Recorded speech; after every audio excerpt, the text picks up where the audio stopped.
Inspiration, that is, movement of the atmospheric air into the lungs, occurs when the alveolar pressure is less than the atmospheric pressure.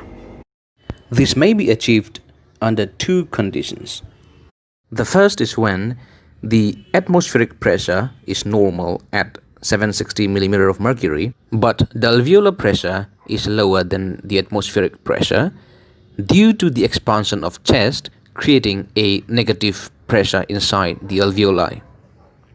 This is what happens in a normal person during inspiration.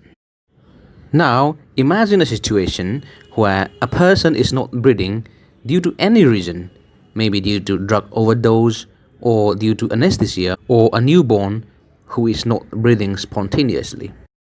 Here, inspiration can be achieved by increasing the atmospheric pressure using bag and mask or any other positive ventilatory devices.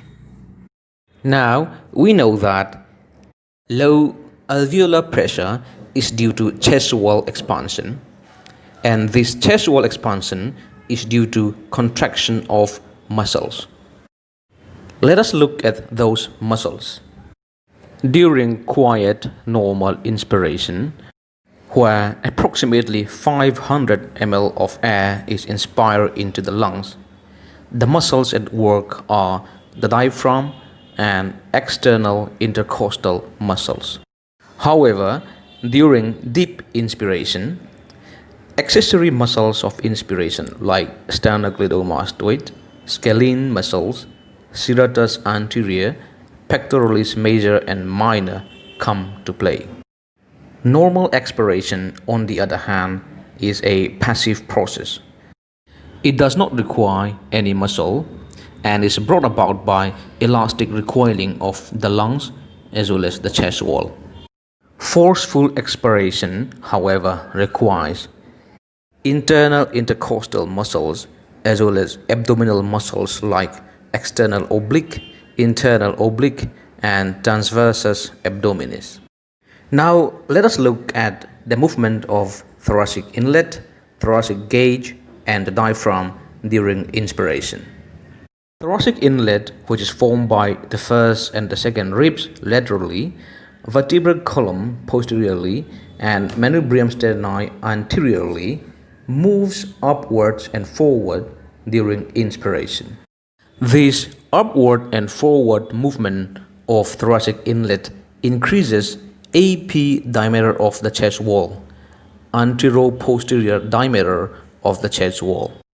This in turn helps in expansion of anterior part of the apex of upper lobe of the lungs, meaning movement of thoracic inlet during inspiration does not cause expansion of all areas of the lungs. It causes expansion of anterior part of the apex of upper lobe of the lungs only. The thoracic gauge moves upward and outward during inspiration, increasing the transverse diameter in the upper part, that is from the second to the sixth rib, and AP diameter in the lower part from the 7th to the 10th rib.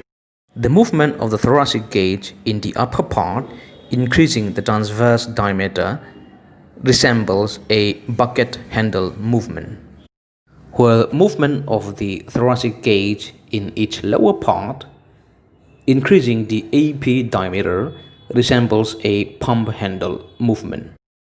The diaphragm moves in vertical plane. During normal inspiration, there is about 1.5 cm descent from each normal position, and in deep inspiration, 6 to 10 cm descent is seen. On average, 1 cm downward movement of the diaphragm will cause 350 ml of air to be inspired into the lungs.